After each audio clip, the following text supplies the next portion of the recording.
அன்பான இதயங்களுக்கு என் இனிய வணக்கங்க. இன்னைக்கு நாம நம்ம ஊர் தோட்டத்தில் பூந்தோட்டம் பார்க்கலாங்க. மல்லிகை பூவு, இது அடுக்கு மல்லிங்க, குண்டு மல்லி கிடையாது, அடுக்கு மல்லி. இது வருஷம் ஒரு டைம் தான் இது பூக்கும். ஒரு பூ நம்ம வீட்டில் கொண்டு வச்சோம்னா ஊடே நல்லா வாசனையாக இருக்குங்க. இதுதாங்க சூரியகாந்தி பூவு. சூரியகாந்தி இனம். நம்ம சூரியகாந்தி செடியில் விதைகள் தயாரிப்போம். இது அலங்கார செடிங்க, பார்ப்பதற்கு ரொம்ப அழகா இருக்கும். பாருங்க எவ்வளோ அழகா இருக்குது.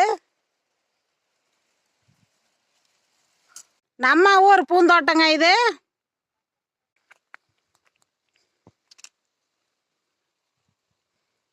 எவ்வளோ அழகா இருக்குது பாருங்க, எல்லோ கலர். நம்ம வீட்டுக்கிட்ட இந்த மாதிரி ஒரு பூஞ்செடி இருந்தா பார்ப்பதற்கு ரொம்ப அழகாக இருக்கும். நீங்களும் பார்த்து பயனடைங்க. இந்த மாதிரி ஒரு பூஞ்செடி வைங்க வீட்டுக்கிட்ட, ரொம்ப அழகா இருக்குங்க. இதுதாங்க நாட்டு ரோஜா, நாட்டு ரோஸ். பாருங்க எவ்வளோ அழகா இருக்குது.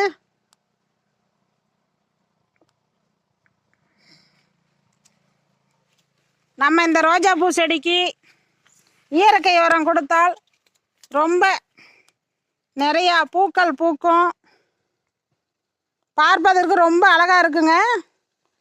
இந்த ரோஜா பூ செடியில் இருந்தால் அவ்வளோ அழகு. தேவைன்னா பாருங்க, செடியிலேயே இருக்கட்டுங்க. இந்த செடி வெளுமையாக இருக்குது. இயற்கை உரம் கொடுத்தால் கருமை நிறமாக மாறிடுங்க.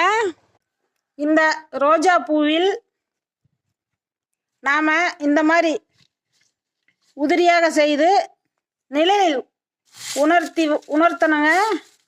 இது நல்லா உணர்ந்த பிறகு நாம் பொடி செய்து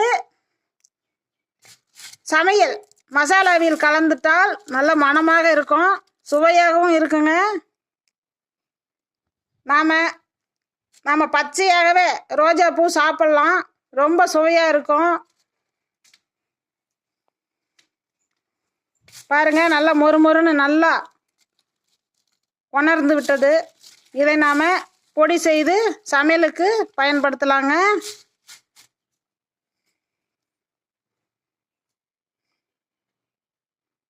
மேலும் விவரங்களுக்கு ஈஸ்வரியின் நாளொரு மூலிகை சேனலை ஃபாலோ பண்ணுங்க.